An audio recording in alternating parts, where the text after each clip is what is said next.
Bonjour à tous. Nous allons poursuivre avec le développement de notre logiciel Brain2School. Et aujourd'hui, nous allons parler du changement de classe des élèves. Il arrive des fois que les élèves soient enregistrés dans une certaine classe et qu'il faut les envoyer dans une autre classe. Nous allons donc créer une fenêtre qui peut le faire aisément pour que chaque fois on ne soit pas en train d'aller pour modifier les informations d'un élève. Pour ce changement de classe, nous avons créé la fenêtre 28 telle que vous voyez à l'écran. Et dans cette fenêtre, nous avons placé ici une zone multiligne dont voici la description. Les deux lignes sont en automatique. Nous avons ajouté les champs classe départ, classe arrivée. Et après cela, nous avons ajouté cette zone répétée avec les informations de l'image, le nom, le matricule et la coche qui va nous permettre de cocher dans chaque élève que l'on veut envoyer dans la classe des arrivées. Parce que la zone répétée va afficher la classe de départ, c'est-à-dire la classe de laquelle on veut enlever l'élève, et pour l'envoyer dans la classe des arrivées. Ça, c'est au plan 1 de notre fenêtre 28. Et au plan 2, nous avons toujours, comme à l'accoutumée, placé ce champ fenêtre interne dans laquelle nous allons ouvrir les fenêtres internes que nous allons utiliser. Et la seule fenêtre interne que nous allons utiliser, c'est la fenêtre interne classe. C'est tout pour l'IHM. Maintenant, nous allons présenter tous les codes que nous avons placés pour que cette fenêtre soit fonctionnelle. Déjà, au niveau de la zone multiligne, nous avons tapé le code suivant. Pour la classe départ, nous allons envoyer le code de la fenêtre 28. Et pour la classe d'arrivée, nous allons envoyer 30. Tout cela parce que nous n'aurons pas une fenêtre 30. Donc on lui envoie un indice d'ouverture 30 pour nous permettre de savoir que c'est exactement dans la même fenêtre que nous sommes. Ceci étant, à l'initialisation de la fenêtre, nous avons placé le code suivant déjà en déclarant de manière globale à la fenêtre ces deux variables ID classe départ, ID classe arrivée. Bien, maintenant au niveau de la fenêtre interne classe, dans le cas 28, nous avons créé le cas 28-30 qui va donc prendre les deux cas 28 et 30. On va activer la jauge. On récupère l'identifiant de la fenêtre départ lorsque c'est le cas 28. On récupère l'ID de la classe départ. On place son libellé et on remplit les élèves de la classe départ.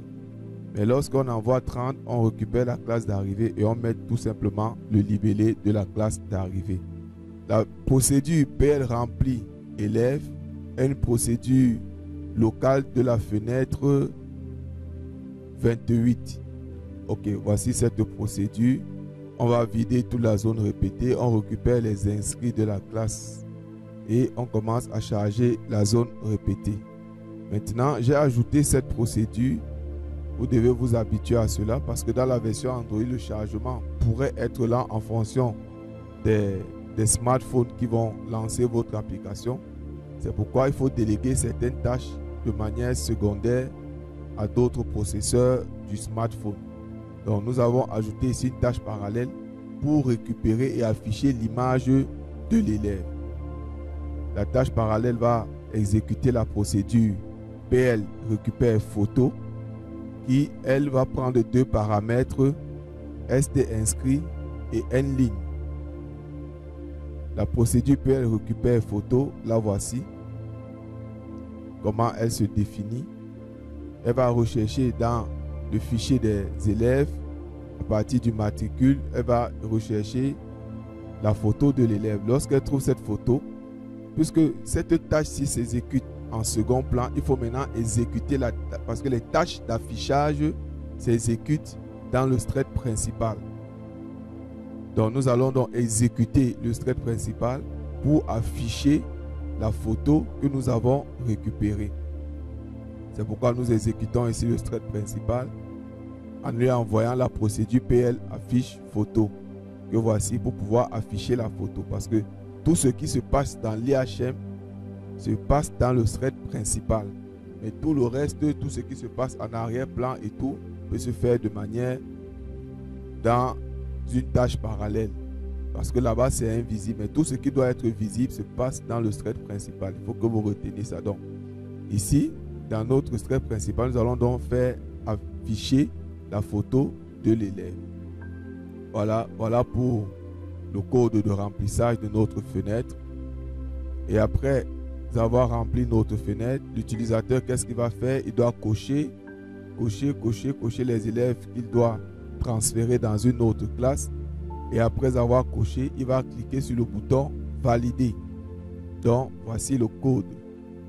Commençons déjà par la contrainte de validation. Il faut déjà qu'il ait sélectionné les deux classes.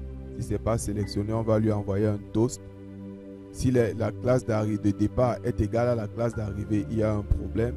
L'élève est déjà dans cette classe. Maintenant, est-ce que dans la classe, il y a les élèves? On va tester si la zone répétée a des occurrences. Si ce n'est pas le cas, on lui envoie un toast. Maintenant, s'il y a des occurrences et qu'il n'a pas coché au moins un nom, on va lui dire qu'il n'y a aucun nom qui a été coché. À partir de là, si tout est bon, on va donc ouvrir notre jauge et on commence à parcourir. Ici, si l'élève n'a pas été coché, il va passer. Mais si l'élève a été coché, alors il vient, il commence à récupérer toutes les informations de l'élève. Bref, ce code-ci, c'est le code de la version PC que j'ai juste adapté pour la version Android. Parce que dans la version PC, on avait les combos, alors que dans la version Android, nous avons plutôt des variables qui vont récupérer les ID des classes. Donc, c'est exactement le même code pour le copier dans la version PC. Et à la fin, on remplit les élèves de la classe en enlevant bien sûr ceux qui sont partis. Et on ferme la jauge. Voilà pour le transfert. Le bouton valider. Voilà son code. Bien, ceci étant fait, c'est tout pour le code. Maintenant, nous allons passer au test de notre fenêtre. Bien, notre fenêtre étant ouverte, nous allons entrer le mot de passe. Ok, on va dans scolarité. On récupère les élèves de la 6e A. On veut les envoyer, certains d'entre eux, en 6e B. Par exemple, ces deux-là. Et on valide. Vous voyez, tous ils sont déjà partis. Maintenant, il est bon d'afficher quand même un toast pour dire à l'utilisateur que le transfert a été bien effectué. Donc, on revient dans le code ici. On va lui dire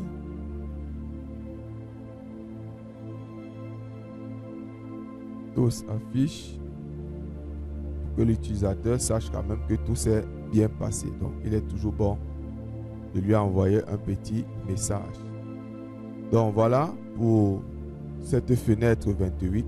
Merci d'avoir suivi cette vidéo. Ne manquez pas de liker, de partager et de commenter pour augmenter notre audience afin que plusieurs personnes puissent profiter de cette formation.